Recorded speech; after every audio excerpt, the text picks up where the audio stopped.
بسم اللہ الرحمن الرحیم. السلام علیکم. میں ہوں عثمان زیب. پی ٹی آئی نے راولپنڈی اسلام آباد کے اندر ایک پاور شو کیا, ایک بہت ہی اچھا جلسہ کیا, جس کے بعد پی ٹی آئی کی جو سینئر لیڈرشپ ہے اس سب کو گرفتار کرنے کے آرڈر دیے ہیں, اور اس میں سے کچھ لیڈرز کو گرفتار بھی کیا جا چکا ہے. تو اب تک جو گرفتار ہو چکے ہیں اس میں شیر افضل مروت صاحب ہیں, گوہر صاحب ہیں, زین قریشی صاحب ہیں. تو مین جو ان کی سینئر لیڈرشپ ہے تقریباً تمام کو گرفتار کیا جا رہا ہے. عمر ایوب صاحب کو بھی ابھی گرفتار کریں گے. تو سہیل صاحب سے اس کے بارے میں پوچھتے ہیں کہ سہیل صاحب, یہ جو سارا مضحکہ خیز سلسلہ ایک جو چل پڑا ہے یہ کس طرف جائے گا؟ عثمان صاحب, جلسہ بہت اچھا ہوا, بہت اچھا پاور شو ہوا پی ٹی آئی کی جانب سے, مگر اس میں جو چند باتیں کی گئیں اداروں کے اگینسٹ اور صحافت کے اگینسٹ اور پولیٹیکل پارٹیز کے اگینسٹ, آپ بیسیکلی ایک کاز کو لے کے آئے تھے جلسہ کرنے کے لیے, تو آپ کو اسی کاز پہ رہنا چاہیے تھا. آپ برس پڑے اداروں کو ٹھیک کرنے کی باتیں کرتے رہے, تو ظاہری سی بات ہے ایک برا امیج گیا ہے انٹرنیشنلی پاکستان کا. چونکہ پاکستان کا ویسے ہی امیج اتنا ڈاؤن ہے آج کل پولیٹیکل ایشوز کی وجہ سے, تو میرا نہیں خیال کہ گھنڈا پور صاحب کو اس ٹائم اس قسم کی دھماکے دار تقریر کرنی چاہیے تھی, کیونکہ پاکستان کی اکانومی عثمان صاحب آلریڈی ڈوبی ہوئی ہے. آئی ایم ایف لون دیتا ہے تو پاکستان کے سرکاری اداروں کی سیلریز جاتی ہیں, ان کی پینشنز جاتی ہیں. ابھی کنٹری کو کہیں سٹیبل ہونے دیں, اس کے بعد پھر ساری بات کریں. اور دوسرا یہ ہے کہ یہ جو سسٹم بنا ہوا ہے یہ ہم لوگوں کا ہی بنایا ہوا سسٹم ہے, یہ باہر سے نہیں آیا. آپ لوگوں نے پہلے سب پولیٹیکل لیڈرز نے, پارٹیز نے اس سسٹم کو الاؤ کیا تو یہ سسٹم آیا, اور آج یہ سسٹم آپ کے اوپر حاوی ہے. گھنڈا پور صاحب نے جو باتیں کی دھماکے دار جو ان کی تقریر تھی, اس میں انہوں نے ڈائریکٹ فورسز کو نشانہ بنایا. ڈائریکٹ انہوں نے بولا عاصم منیر صاحب کو للکارا, اور انہیں بولا کہ بھائی ہم یہ سب چیزیں نہیں ہونے دیں گے. باقی فیض حمید صاحب کی انہوں نے بات کی کہ اس ٹائم وہ آپ کی آرمی کی طرف سے ان کے ریپریزنٹیٹو تھے جو کہ عمران صاحب کی گورنمنٹ میں ان کے ساتھ لنکڈ تھے, تو وہ کہہ رہے تھے ہم تو ان کو گھر سے نہیں لے کے آئے. اس بارے میں آپ کی کیا رائے ہے؟ دیکھیں, گھنڈا پور صاحب سی ایم ہیں, ایک صوبے کو ریپریزنٹ کر رہے ہیں, تو گھنڈا پور صاحب کو بڑے طریقے سے تقریر کرنی چاہیے تھی. اس طرح سے دھماکے دار جوشیلی تقریر نہیں کرنی چاہیے تھی, کیونکہ بہت سی چیزیں جو ہیں وہ اگینسٹ جا رہی ہیں پی ٹی آئی کے, اور الٹیمیٹلی اس سب کا جو ہے نزلہ وہ خان صاحب پہ گرنا ہے. آپ نے ان کو رہا کروانا ہے. آپ قانونی طریقے سے جائیں, آپ جائیں ہائی کورٹ جائیں, سپریم کورٹ جائیں, اور ان کو قانونی طریقے سے رہا کروائیں.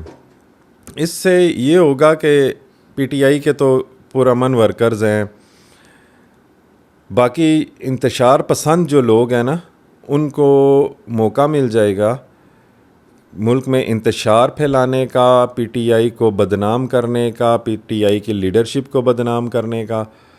تو لہٰذا پی ٹی آئی کے تمام ورکر سے, لیڈر سے یہی گزارش ہے کہ آپ خان صاحب کے لیے مزید پرابلم نہ کریٹ کریں, بالکل پرامن رہیں اور بالکل لیگل وے سے جائیں جہاں بھی آپ نے جانا ہے. لیکن لیگل وے کا مسئلہ یہ آ رہا ہے کہ اس کا کوئی رزلٹ نہیں نکل رہا. آج اتنے ٹائم سے خان صاحب ہیں وہ جیل میں بند ہیں, اور ابھی تو 15 دن کا ٹائم دے دیا ہے کہ 15 ڈیز کے اندر ان کو ہم لوگ رہا کرائیں گے. گھنڈا پور صاحب نے یہ بولا ہے. پھر اس کے بعد گھنڈا پور صاحب بھی رات سے غائب تھے, لیکن ابھی یہ اطلاعات ملی ہیں کہ وہ سی ایم ہاؤس پشاور کے اندر خیر خیریت سے ہیں. انہوں نے مزید بھی فورس بلوا لی ہے اپنی پروٹیکشن کے لیے. تو اب ایک طرف قسم کا جھگڑا ہی چل پڑا ہے دونوں سائڈز پہ. تو یہ جو جھگڑا ہے یہ پاکستان کے لیے کتنا نقصان دہ ہے؟ پاکستان کی اکانومی آلریڈی مفلوج ہے.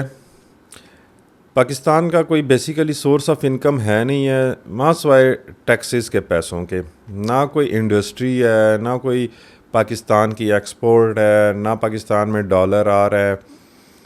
تو دیکھا جائے تو پاکستان کے لیے مزید مشکلات ہی ہوں گی اس ساری صورتحال کی وجہ سے.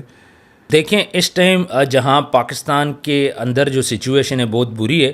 میں منصور علی خان صاحب کو سن رہا تھا، وہ کہہ رہے تھے کہ آئندہ آنے والے 5 سال پاکستان کے لیے بہت برے ہیں، اور اگر آپ کے پاس کوئی سیونگ ہے تو آپ اس کو مس یوز نہ کریں، اپنی عیاشیاں ختم کر دیں، کیونکہ اگلے 5 سال پاکستان کے لیے بہت برے ہیں. اس کی اکانومی ٹھیک نہیں ہوگی. اس کے بعد پھر دیکھا جائے گا کہ فردر کیا ہوتا ہے. تو اکانومی بری حالات ہے، لا اینڈ آرڈر کی سچویشن اچھی نہیں ہے. اس کے بعد غربت بہت زیادہ ہے، مڈل کلاس طبقہ، لوور کلاس طبقہ بہت زیادہ پریشان ہے. اور جو بھی بچے ہیں یونیورسٹیز میں، کالجز میں، ہر بندہ کوشش کر رہا ہے کہ بھئی پاکستان سے باہر نکلنے کی، پاکستان سے باہر جائیں اور اپنا فیوچر سیٹ کریں. تو یہاں پہ جو ہمارے سیاستدان ہیں، جو ہماری فورسز ہیں، یہ آپس میں لڑائی کر رہی ہیں، چھینا جھپٹی ایک قسم کی ہو رہی ہے. تو اس ساری سچویشن میں پاکستان ایک اچھی سمت کی طرف جاتا ہوا نظر نہیں آ رہا. تو آپ یہ بتائیں کہ پاکستان ٹھیک کیسے ہوگا آپ کی نظر میں؟ پاکستان ایک ہی طریقے سے ٹھیک ہو سکتا ہے. IMF کو تھینک یو بولے، محنت کریں، انڈسٹریز لگائیں، ایکسپورٹس اپنی بڑھائیں اور کوالٹی کی چیزیں بنائیں جن کی ڈیمانڈ پوری دنیا میں ہو، اور پاکستان میں بزنس آئے، باہر کے کنٹریز اپنی انڈسٹریز لے کے آئیں. پاکستان کا ایک سسٹم اتنا عجیب و غریب بنایا ہوا ہے کہ کوئی بھی فورن انویسٹر آتا ہے، انویسٹمنٹ کرتا ہے. ان لوگوں نے کوئی فیسلٹیز نہیں دی ہوئی، ٹیکسیز اتنے لگائے ہوئے ہیں کہ وہ نو پروفٹ نو لاس، ایون بریک ایون بھی نہیں ہوتا ان کا. تو وہ ساری اپنی انڈسٹریز، ساری فیکٹریز بند کر کے واپس چلے جاتے ہیں لاس کر کے. تو اس قسم کا امیج بنا ہوا ہے، کیونکہ ہر بندہ جو بھی کسی بھی اتھارٹی میں ہے وہ اپنا فائدہ سوچ رہا ہوتا ہے، وہ ملک کا فائدہ نہیں سوچتا. تو اگر جتنے بھی اتھارٹیز میں بیٹھے ہوئے ہیں کسی بھی ادارے میں، وہ اگر ملک کا فائدہ سوچیں، اپنا فائدہ نہ سوچیں، اپنے بچوں کا نہ سوچیں، ملک کے بچوں کا سوچیں، تو پاکستان جیسی جگہ ہی نہیں ہے. لوگ آپ نے جیسے بولا کہ باہر جانا چاہ رہے ہیں، باہر اس سے زیادہ مشقت ہے، مگر ان کو فائدہ صرف باہر یہ ہے، وہاں اکاؤنٹیبلٹی ہے، رول آف لا ہے، ایک سسٹم ہے. اس وجہ سے وہ سسٹم بیسیکلی لوگوں کو اٹریکٹ کر رہا ہے. باقی اگر آپ کہیں کہ انگلینڈ ہے، امریکہ ہے، کینیڈا ہے، یا کوئی بھی کنٹری ہے وہ پاکستان سے بہتر ہے، تو ایسا نہیں ہے. جتنی فیسلٹیز، جتنی عیاشی پاکستان میں ہے، پوری دنیا میں اتنی عیاشی نہیں ہے. اب جس طرح شیر افضل مروت صاحب کو گرفتار کیا گیا، گور صاحب کو گرفتار کیا گیا، تو آج ہمارے جو وکلا ہے انہوں نے ہڑتال کی ہے. اس کے علاوہ ایک ہفتہ پہلے ایک پٹواری صاحب ہے، ان کو گرفتار کیا گیا ہے KP کے اندر اینٹی کرپشن والوں نے. تو آج 7 دن ہو گئے کہ وہاں پہ ہڑتال چل رہی ہے. تو یہ تو پاکستان کا سسٹم ہے کہ آپ کسی پہ ہاتھ ڈالتے ہو تو اس کے پیچھے پوری ایک یونین ہوتی ہے کہ جو ایک دم کھڑی ہو جاتی ہے اور ان کو بچانے میں لگ جاتی ہے. حالانکہ ان کو خوش ہونا چاہیے اگر کوئی بندہ پکڑا جاتا ہے اس چیزوں میں. اور پاکستان کے دوسرا قانون یہ ہے، آپ کرپشن کرو، جب آپ ہوتے ہو، جب آپ جاتے ہو، گورنمنٹ جاتی ہے تو اس کے بعد پھر کیسز کھلنا شروع ہو جاتے ہیں. جس طرح گندم والا کیس تھا، اس کا نگران حکومت کے دور میں اس کا کوئی پوچھ گچھ نہیں ہو رہی، وہ بھی کتنے اربوں روپے پاکستانیوں کے اس کی ڈوب گئے، کسان کو کتنا زیادہ نقصان ہوا، اس کی گندم کوئی نہیں خرید رہا تھا. اور باہر سے جو گندم آئی تھی وہ ساری 2 نمبر اور گندی گندم تھی. کہنے کا مقصد یہ کہ کچھ بھی کرو، جب آپ کی گورنمنٹ جاتی ہے چیزیں کھلتی ہیں. کچھ چیزیں تو نہیں کھل پاتی، کچھ کھل بھی جاتی ہیں تو ان پہ ریئیکشن کوئی نہیں ہوتا، جس کی وجہ سے آنے والے جو بندے ہیں، ڈپارٹمنٹس کے جو لوگ ہیں، وہ اور زیادہ کرپشن سٹارٹ کر دیتے ہیں، کیونکہ انہیں پتہ ہے کہ یہاں پہ پوچھنے والا کوئی نہیں ہے. تو یہ اس کے بارے میں کیا کہیں گے؟ پورا سسٹم ہی گندا ہے. جس طرح آپ نے بولا کہ جب گورنمنٹ جاتی ہے، یا اگر کسی بھی، جس طرح آپ نے پٹواری کا ذکر کیا، تو باقی سب نے ہڑتال کرنی ہے، کیونکہ اس کے بعد ان کا نمبر آنا ہے. تو اس لیے وہ اپنے آپ کو بچانے کے لیے اس قسم کے ہتھ کنڈے اختیار کرتے ہیں. بیسیکلی کسی بھی ادارے میں یونین ہونی نہیں چاہیے. یونین جو ہوتی ہے وہ مزدوروں کو پروٹیکٹ کرنے کے لیے نہیں ہوتی، وہ بیسیکلی کرپشن کو پروٹیکٹ کرنے کے لیے یونین بنائی جاتی ہے، اور ادارے کو بلیک میل کرنے کے لیے بنائی جاتی ہے. تو یونین کانسیپٹ ہونا ہی نہیں چاہیے. جس ادارے میں یونین کانسیپٹ ہے وہ ادارہ آپ تاریخ اٹھا کے دیکھ لیں خسارے میں ہی ہے. اچھا، یہ جو جلسہ ہوا ہے، جو پاور شو ہوا ہے، اب اس کا جو موٹیو ہے یا اس کا مقصد ہے وہ کیا ہونا چاہیے تھا؟ بیسیکلی جو حالات جا رہے ہیں، ایک تو ایک کاز تھی عمران خان صاحب کو رہا کروانے کی. دوسرا، آپ جو آج کے دور میں مہنگائی ہے اس پہ بات کرتے، پیٹرول پہ، آٹے دالیں چینی پہ بات کرتے، مہنگائی کے خاتمے کے لیے بات کرتے، ملک کی ترقی کی بات کرتے، تو اور بھی بہترین جلسہ ہونا تھا. آپ نے وہ بات ہی نہیں کی. لیڈر کا بیسیکلی مقصد ہوتا ہے اپنی عوام کو ریلیف دلوانا، عوام کو مہنگائی کے، بے روزگاری کے چنگل سے آزاد کروانا، عوام کو خوشحال کرنا. تو عوام کی خوشحالی کے لیے بیسیکلی کوئی بھی لیڈر کسی بھی پارٹی کا، کسی بھی ادارے کا سربراہ کوئی بھی بات نہیں کر رہا، عوام کی بات کوئی نہیں کر رہا. تو اس سارے سناریوں میں عوام کو کوئی فائدہ نہیں ہے. غریب عوام جو ایک اپر مڈل کلاس طبقہ تھا وہ لوئر مڈل کلاس ہو گیا، جو لوئر مڈل کلاس طبقہ تھا وہ غریب ہو گیا، اور جو غریب تھے وہ تو بیچارے زندہ ہی نہیں رہے.